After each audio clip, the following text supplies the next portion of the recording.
I'm Malibu Boats team rider Brian Grubb, and I want to go over a few steps to get you out on the wake surfer for the first time.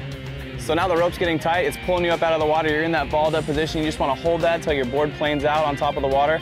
And by this time, the wave should starting to be forming up, in front of you here, and that's where the real fun's going to begin. So once you're up, you want to just make sure that you're keeping your knees really bent. That's going to keep you kind of stabilized and be able to kind of adapt to like what the board's doing.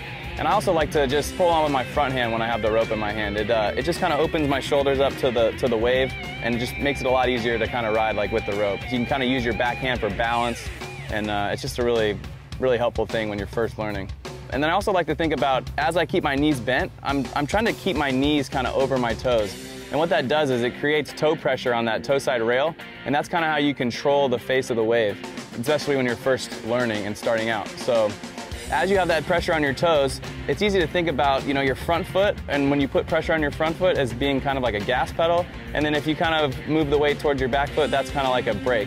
And that's kind of how you move back and forth on the wave, is if you want to go towards the boat, you just put more weight on your front foot, and if you want to go away from the boat, you just put a little bit of weight on your back foot. But it's kind of like a happy medium, and you got to kind of be going back and forth between the two.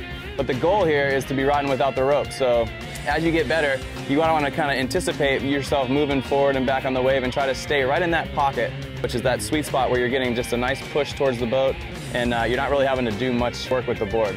And once you kind of get that feeling and you're kind of going without the rope and it just has a little bit of slack in it, that's when it's going to be time to throw it, and that's where the real fun begins.